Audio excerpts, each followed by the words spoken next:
সবাই মিলে নিয়ে নিয়ে বিজেপি সরকারের মুখ্যমন্ত্রী হলেন শুভেন্দু অধিকারী, কি বলবেন? আজ আমাদের নব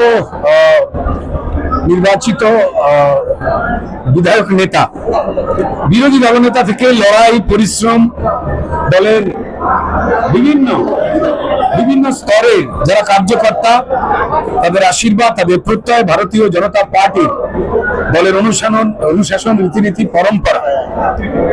এই পুরোটাকে নিয়েই সর্বসম্মতিক্রমে তিনি দলনেতা নির্বাচিত হলেন ভারতীয় জনতা পার্টির বিধায়কদের পক্ষ থেকে। তিনি ছিলেন বিরোধী দলনেতা,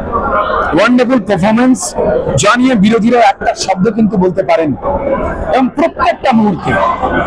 ভারতীয় জনতা পার্টি কি ভাবে এই বিরোধিতা করবার ক্ষেত্রে সম্মানীয় সেই দিনের বিরোধী দলনেতা শুভেন্দু অধিকারী আরো ভালো কাজ করতে পারেন, যাবতীয় সাহায্য রাজ্যের নেতৃত্ব এবং কেন্দ্রের নেতৃত্ব তারা করে গেছে, এবং তিনিও দমের এক মুহূর্তে বসে থাকেন, পাহাড় থেকে সাগর সব জায়গায় দৌড়ে বেরিয়েছেন। তো তার এই যে সবাইকে নিয়ে চলা, সেইটার প্রতি সম্মতি প্রদান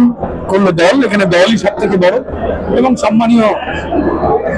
বিরোধী দলনেতা সেদিনের তিনি আজকে আমাদের বিধায়ক নেতা হলেন। সম্মানীয় অমিত শাহজি তার ঘোষণা দিলেন, নির্বাচন প্রক্রিয়া চলল, এবং তারপর আগামীকাল তার আনুষ্ঠানিকভাবে পশ্চিমবঙ্গের নতুন মুখ্যমন্ত্রীর শপথ নেবার দিন ব্রিগেড প্যারেড ময়দানে, গ্রাউন্ডে সমস্ত মানুষকে আহ্বান, আমাদের তরফ থেকে আমাদের কার্যকর্তাদের আহ্বান রইল, যে অন্ধকারের প্রাসাদ বাম আমল থেকে শুরু হয়েছিল ইতিহাস পাল্টে দেওয়া, সনাতনকে কালিমালিপ্ত করা, মানুষকে বিভিন্ন ভাবে ক্ষতিগ্রস্ত করা, অর্থনীতিকে ভেঙে দাও, গুলিয়ে দাও, চলছে না, চলবে না, ধর্মঘটের যে রাজনীতি সিপিআইএম শুরু করেছিল, বামেরা শুরু করেছিল, তার উপরে লুণ্ঠনের প্রাসাদ বানিয়েছিল তৃণমূল। তাই কাজ কঠিন, এবং এটা পশ্চিমবঙ্গের মানুষেরা জানেন। তাই পশ্চিমবঙ্গের মানুষ ঠিক করেছিলেন যে এবারের যে নির্বাচন, 2 দফায় আপনারা দেখেছেন,